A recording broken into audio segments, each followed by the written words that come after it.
Overcame personal tragedy, the sudden death of her mother in the middle of the Vancouver Games. She went on to win the bronze. Now she's going to perform a special tribute to her mother tonight on ABC's Thin Ice. But first, a look back at Rochette's emotional experience. It's hard to imagine a more dramatic Olympic performance.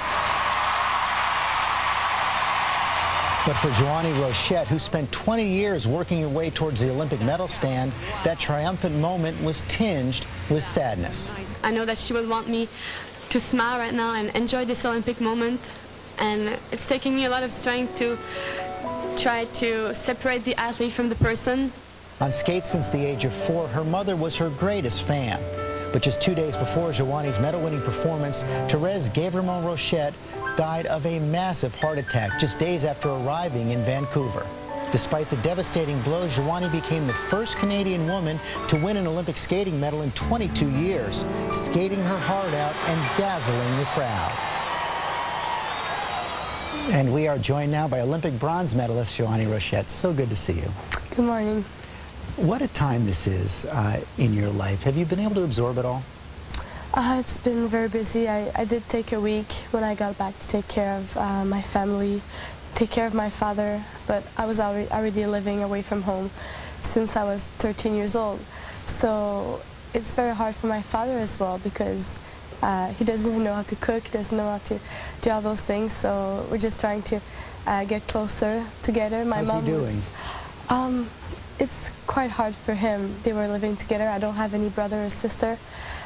He was working a lot, so I was a lot closer to my mother, but everything that has happened at the Olympics definitely brought us a lot closer together. And, you know, your mom was always your inspiration, was always by your side during the skating. You don't even remember for the first time you were on skates, but what did your parents tell you about it? They told me I was really had a lot of drive. I always wanted to practice by myself. I was an only child, so my mom put me in skating just so I could meet other kids before kindergarten starts. You're tiny there. You were, what, 3, 4 years old? Yeah, maybe. I started around 3 years old, but I'm about 5 years old in those pictures. But I was always very practicing very hard and very driven. That's what they told me about it. Your mom was your biggest fan, but she also could be critical, push you a little bit. What was the best advice she ever gave you?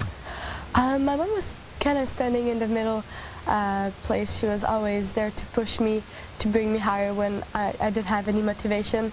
But when I was doing well, she was never 100% satisfied. She would always tell me that I could do better. But she was also my biggest fan, and she always believed in me. And right before the games, the last phone conversation we had, I told her my training was going really well. I was confident about it, and she told me, I'm not sure you're going to get a medal. I know it, and I feel it. And I'm just really sad she couldn't be there to see it, but I know it right now. She's wherever she is, she's really proud to be achieving that, because it was not only a goal of mine, but we worked on it all my life with my mother, and she was my best friend, and she was also a great life coach. I can't imagine how hard it must have been for you after your mother died. You must have felt like, I just want to go home. Surprisingly, no. I don't know what happened. There's a kind of strength that comes to when such events happens. And the first moment they told me that my mother had passed away, I looked at everyone, and I just wanted to be strong at that one moment, but I told everyone I would be skating. And I said, all right, we're going to do this like this. And I don't know, I just had this strength to carry on and to do all these things. I don't know if right now I could still do it, but since it happened only 2 days before my competition, all the training was done, and I could just let my body do the job when I stepped on the ice. Well, it was such a joy to watch you step on the ice and win that bronze medal. You have the chance to give tribute to your mother tonight. It's going to be on Thin Ice. It airs tonight at 8, 7 Central. Thank you so much for joining us today. We're all going to be watching tonight on ABC as you pay tribute to your mom. Thanks very much. Thank you very much.